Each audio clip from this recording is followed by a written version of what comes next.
El aire acondicionado de la oficina principal del Grupo Vargas apenas lograba disipar la tensión que asfixiaba a Alejandro. Frente a él, sobre el escritorio de caoba maciza, reposaba el testamento de su abuelo. Las palabras impresas en ese papel eran claras y devastadoras. Para heredar el control mayoritario de la empresa familiar y evitar que cayera en manos de su codicioso hermano menor, Diego, Alejandro tenía exactamente 30 días para contraer matrimonio. Era una cláusula ridícula, un capricho póstumo de un hombre que siempre quiso controlar su vida, pero las reglas estaban dictadas. Si no lo hacía Diego, quien ya devoraba la junta directiva con promesas de ganancias rápidas y éticamente dudosas, destruiría el legado de la familia.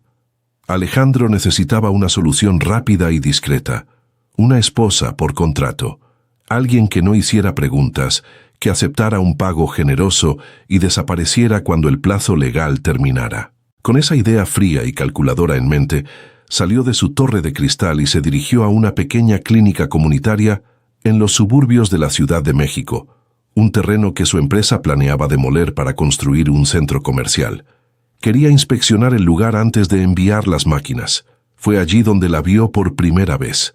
Sofía Morales no vestía ropa de diseñador, sino un uniforme de enfermera desgastado por las largas jornadas. Estaba discutiendo con un contratista en la entrada, defendiendo el edificio con una fiereza que dejó a Alejandro sin palabras. Cuando él intervino, presentándose con su habitual arrogancia como el dueño del terreno, Sofía no retrocedió. Lo miró a los ojos y le dijo que su dinero no compraba la dignidad de las personas que dependían de esa clínica. Esa chispa de desafío, esa integridad inquebrantable, fue lo que le dio la idea. Ella necesitaba fondos para salvar su clínica. Él necesitaba una esposa. El acuerdo se cerró en una sala de reuniones estéril. 50 millones de pesos para la clínica a cambio de 1 año de matrimonio. Sofía firmó el papel con el pulso firme, tragándose el orgullo por el bien de sus pacientes. La boda fue un trámite civil, frío y calculador, celebrado en el inmenso y vacío penthouse de Alejandro. Cuando él intentó entregarle un collar de diamantes como regalo de bodas para que lo usara en las cenas de la empresa, ella lo rechazó rotundamente. Le devolvió la caja de terciopelo y le dejó claro que su tiempo y su firma estaban comprados, pero no su voluntad. La convivencia comenzó como un campo minado. Sofía detestaba la superficialidad del mundo de Alejandro y no perdía oportunidad para señalar el vacío de su vida rodeada de lujos pero carente de calor humano. Sin embargo, en medio de las provocaciones y los silencios tensos, algo empezó a cambiar. Una noche, Sofía regresó exhausta del hospital, ardiendo en fiebre por un contagio viral. Esperaba que Alejandro llamara a su personal de servicio para lidiar con ella, pero fue él quien se quedó a su lado. Canceló sus reuniones con inversionistas extranjeros, le preparó té caliente y le colocó paños fríos en la frente en absoluto silencio. En ese gesto pequeño y silencioso, Sofía vio al hombre detrás del traje de millonario. La atracción comenzó a infiltrarse entre los muros que ambos habían construido. Pero el pasado siempre encuentra la forma de cobrar sus deudas. Semanas después, mientras ordenaba unos documentos en el despacho de la casa, Sofía encontró un archivo antiguo del Grupo Vargas. Sus ojos recorrieron las páginas y el mundo se le vino abajo. La empresa de Alejandro había sido la responsable de la quiebra fraudulenta de la constructora de su padre hace 10 años. Una tragedia que llevó a su familia a la ruina total. El hombre con el que dormía representaba a la corporación que destruyó su hogar. La confrontación fue devastadora. Sofía no gritó, su voz temblaba de dolor mientras le mostraba los papeles a su esposo. Alejandro, al ver las firmas de su propio abuelo en los documentos, sintió que el suelo desaparecía. Ella le dijo que la verdad dolía mucho más que cualquier mentira que pudieran haber inventado para la prensa. Empacó sus cosas y se mudó a la habitación de invitados. El distanciamiento se convirtió en un castigo silencioso. Alejandro no intentó comprar su perdón con joyas o viajes. En su lugar, ordenó detener indefinidamente la demolición de la clínica y pasó noches enteras investigando a los antiguos directivos que arruinaron al padre de Sofía, buscando la manera de hacer justicia. Mientras ellos lidiaban con su dolor, Diego preparaba su golpe maestro. El hermano de Alejandro había contratado a un investigador privado y descubrió el contrato matrimonial. Esperó a la gala anual del Grupo Vargas, el evento más importante del año, para ejecutar su ataque. Frente a cientos de invitados, cámaras y miembros de la junta directiva, Diego tomó el micrófono y anunció que el matrimonio de su hermano era una farsa, un fraude corporativo para robarle su legítima herencia. Ordenó a sus asistentes que distribuyeran copias del contrato a los presentes. El salón quedó en un silencio sepulcral. Alejandro cerró los puños, preparándose para perderlo todo, pero antes de que pudiera hablar, Sofía subió al escenario. Con paso firme, tomó el contrato de las manos de Diego y lo rompió por la mitad frente a todos. Miró a Alejandro y declaró que no había papel en el mundo que pudiera obligarla a sentir el amor y el respeto que le tenía a ese hombre. Alejandro aprovechó la conmoción y proyectó en las pantallas gigantes del salón los resultados de su propia investigación corporativa. No eran sobre su matrimonio, sino las pruebas irrefutables de que Diego había estado desviando millones de la empresa hacia cuentas en paraísos fiscales. La caída del antagonista fue absoluta. Humillado y abandonado por sus propios aliados en la junta, Diego fue escoltado fuera del edificio por la seguridad, perdiendo su puesto y su reputación para siempre. Esa noche, en la soledad del penthouse, Alejandro no usó palabras grandiosas. Se arrodilló frente a Sofía y le pidió perdón de verdad, prometiéndole dedicar su vida a reparar el daño que su familia le había causado a la suya. Ella, con lágrimas en los ojos, entendió que el hombre que tenía enfrente no era el mismo que firmó aquel contrato semanas atrás. Los meses pasaron, y cuando ella menos lo esperaba, todo había cambiado. Alejandro renunció a su puesto como director ejecutivo del Grupo Vargas, dejando la empresa en manos de una junta independiente. Empacaron sus vidas y dejaron el asfixiante mundo de la alta sociedad atrás, mudándose a un tranquilo pueblo costero. Allí, juntos, inauguraron un moderno centro médico gratuito, financiado con el dinero de él y dirigido con el corazón de ella. Habían transformado un trato frío en un legado de amor verdadero. Si esta historia tocó tu corazón, compártela con alguien que necesite escuchar una buena historia de amor y redención. Suscríbete al canal para acompañarnos en nuestras próximas historias. Nos vemos en la próxima. El sonido ensordecedor de los flashes fotográficos rebotaba contra las ventanas tintadas de la camioneta. Mateo Elizondo, el implacable heredero del corporativo Elizondo, se frotó las sienes con irritación. Su reputación de soltero irresponsable estaba a punto de costarle la fusión más importante de la década. Los inversionistas tradicionales exigían estabilidad, una imagen familiar intachable, y su equipo de relaciones públicas le había dado un ultimátum. Tenía que conseguir una prometida ejemplar y presentable ante los medios en menos de 48 horas, o el acuerdo de su vida se esfumaría. Para escapar del acoso mediático, Mateo ordenó a su chofer que se detuviera en una callejuela olvidada de la colonia Roma. Entró a una pequeña cafetería buscando refugio y un café negro. Allí conoció a Valeria Cárdenas. Ella no se inmutó por su traje a la medida ni por el reloj que costaba más que el local entero. Cuando Mateo se quejó de que el café estaba demasiado amargo, Valeria se apoyó en la barra, lo miró de arriba abajo y le respondió que el mundo no giraba en torno a su paladar y que si quería un trato especial se había equivocado de lugar. Esa falta absoluta de sumisión encendió una idea en la mente del millonario. Era perfecta. No le temía. No buscaba complacerlo y tenía una belleza natural que las cámaras adorarían. Esa misma tarde, Mateo regresó con un contrato en una carpeta de cuero. Le ofreció a la mesera una cantidad obscena de dinero a cambio de fingir ser su prometida durante 6 meses. Valeria rechazó el cheque de inmediato, afirmando con orgullo que su independencia y su paz mental no tenían precio. Sin embargo, Mateo, un experto negociador, había hecho su tarea. Sabía que ella soñaba con abrir su propio restaurante y estaba a punto de perder su humilde departamento por las deudas. Acorralada por la necesidad, Valeria aceptó, pero impuso sus propias reglas. No habría besos falsos fuera de las cámaras, y él no tendría derecho a opinar sobre su vida privada. La transición al opulento mundo de Mateo fue brutal. En su primer evento de gala, las miradas juzgaban el vestido sencillo que Valeria había elegido usar, negándose a aceptar las prendas de diseñador que él intentó imponerle. La tensión alcanzó su punto máximo cuando Isabela Montemayor, la exprometida de Mateo y dueña de una cadena hotelera rival, se acercó con una sonrisa venenosa para burlarse del origen humilde de la nueva novia. En lugar de encogerse, Valeria respondió con una ironía tan afilada y elegante que dejó a Isabela sin palabras, mientras Mateo, observando desde la distancia, no pudo evitar sonreír con genuina admiración. Poco a poco, la frialdad del contrato comenzó a derretirse.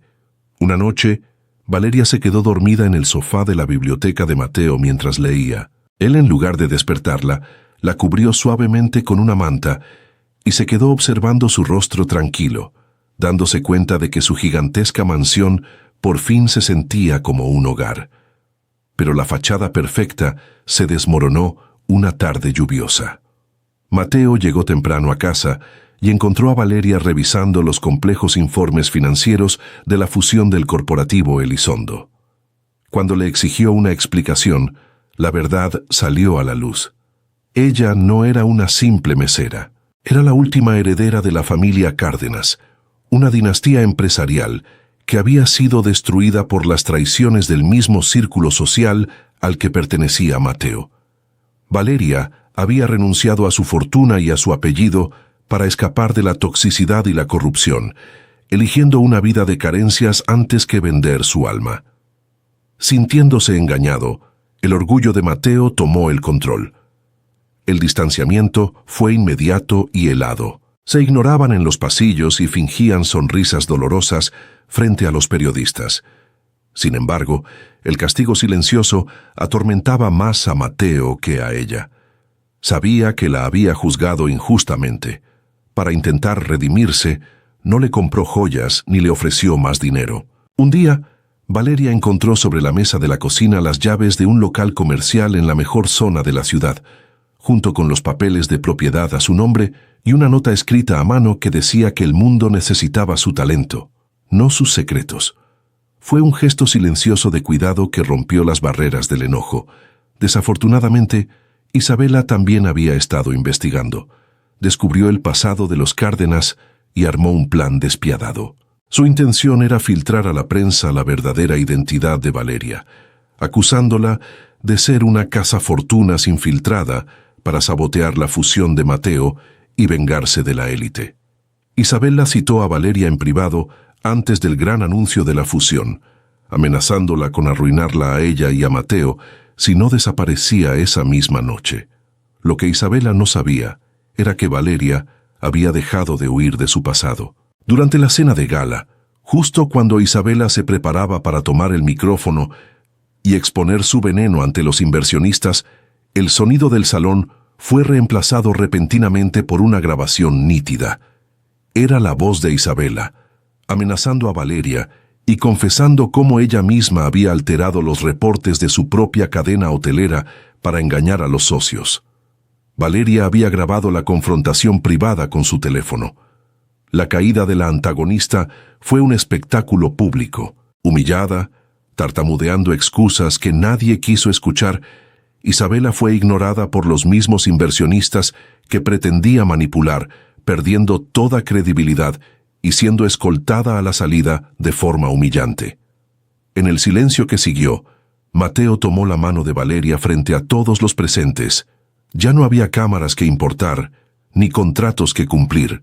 La miró a los ojos y confesó que el único fraude en toda esa historia había sido creer que él podía vivir sin ella. Le pidió perdón por sus dudas y le juró que, con ella a su lado, no necesitaba convencer a nadie de su valor. Un año después de aquella noche, el corporativo Elizondo era más fuerte que nunca, pero las revistas de negocios ya no hablaban del soltero codiciado. La atención estaba centrada en la inauguración del restaurante más exclusivo de la ciudad, fundado y dirigido por Valeria Cárdenas, con el respaldo absoluto de su esposo. Habían construido juntos un imperio basado en la verdad, dejando atrás las sombras del pasado para brillar con luz propia.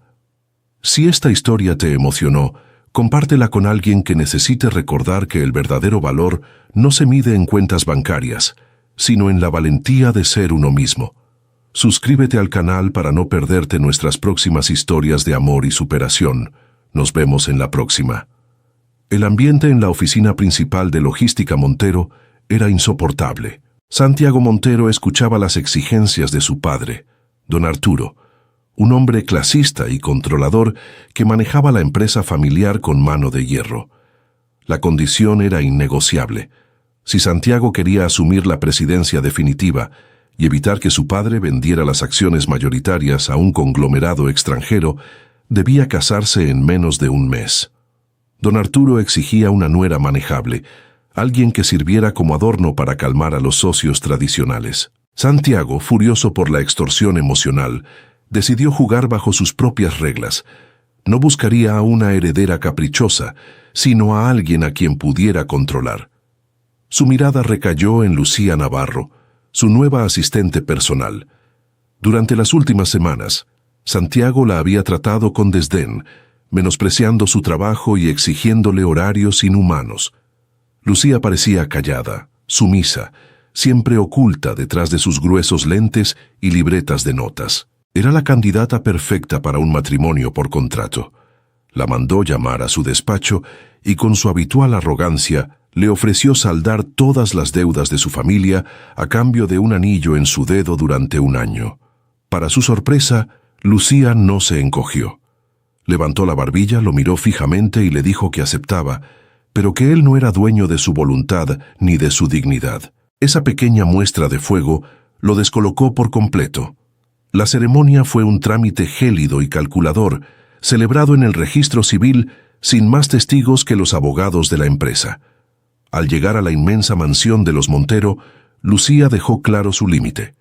Cuando Santiago intentó asignarle un presupuesto millonario para renovar su guardarropa y encajar en la alta sociedad, ella rechazó las tarjetas de crédito, afirmando que no necesitaba su dinero para saber quién era. Don Arturo, observando desde la distancia, no ocultaba su desprecio, convencido de que la joven era solo una trepadora social, esperando el momento para dar el golpe. Sin embargo, la convivencia forzada comenzó a resquebrajar el hielo. En la oficina, Lucía dejó de ser la asistente invisible y comenzó a cuestionar las decisiones despiadadas de Santiago, mostrándole que había formas más humanas de dirigir un imperio. La tensión entre ellos vibraba en cada discusión. Una noche, tras una crisis en las bodegas que dejó a Santiago al borde del colapso por estrés, fue Lucía quien se quedó a su lado. Le preparó una taza de té de manzanilla, le aflojó la corbata y lo obligó a descansar en el sofá de la oficina, cuidándolo en completo silencio. En ese instante de vulnerabilidad compartida, Santiago comprendió que su esposa de papel era la única persona real en su mundo de plástico.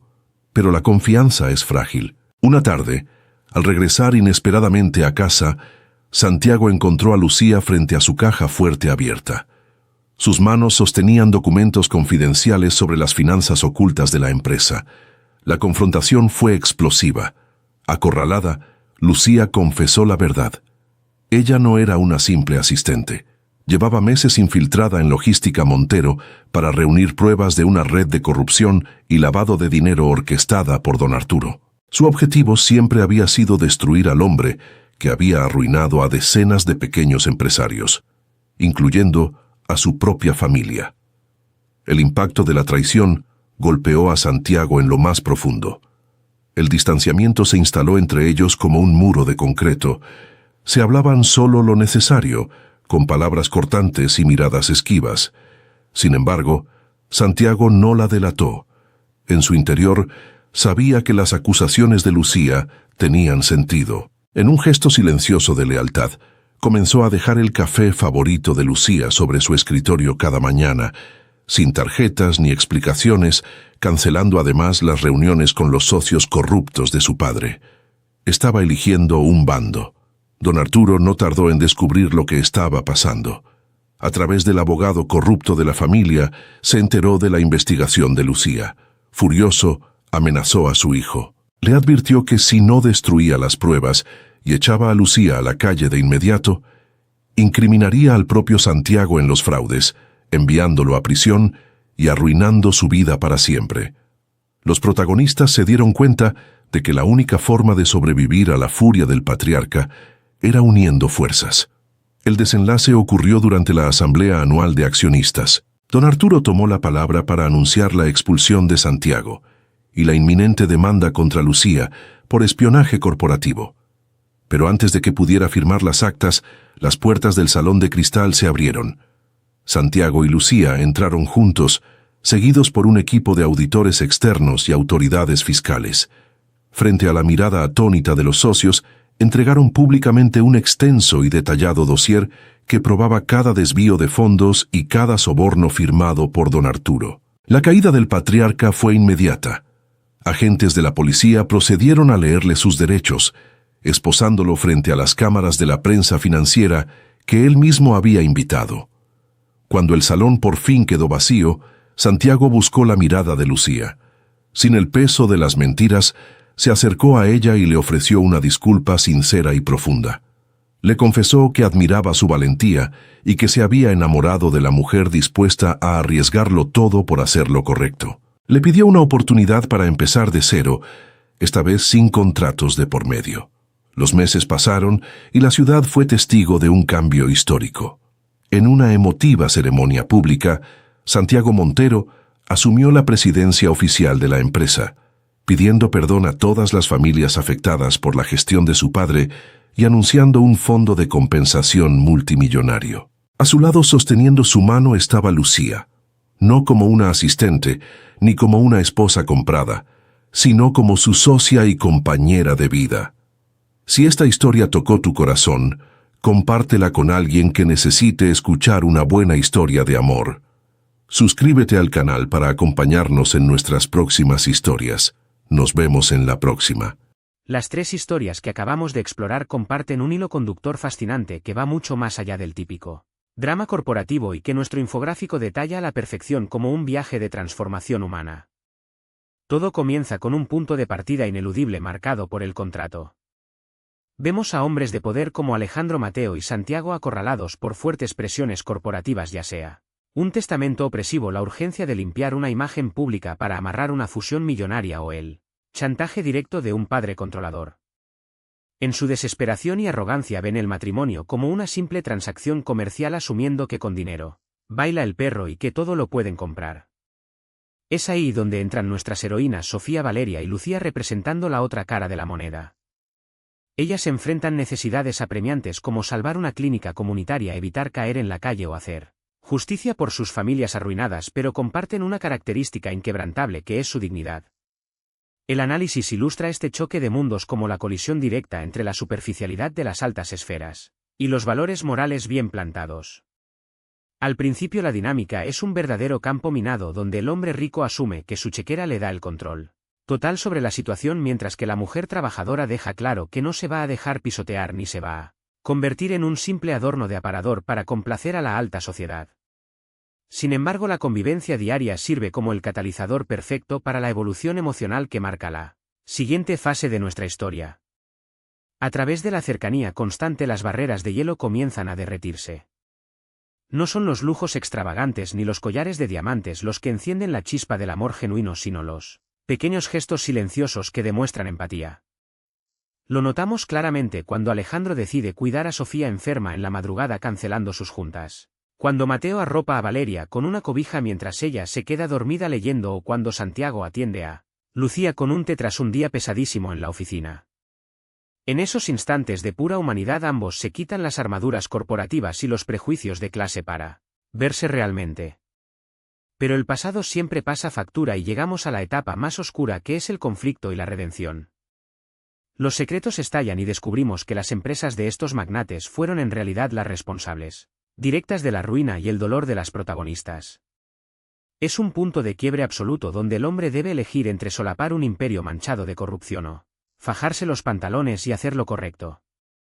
A este caos se suman los antagonistas como Diego Isabella o el implacable padre de Santiago, quienes movidos por la envidia intentan usar estas verdades ocultas para humillar a la pareja frente a todos los reflectores. Pero en lugar de separarlos, la tormenta termina por unirlos de manera definitiva.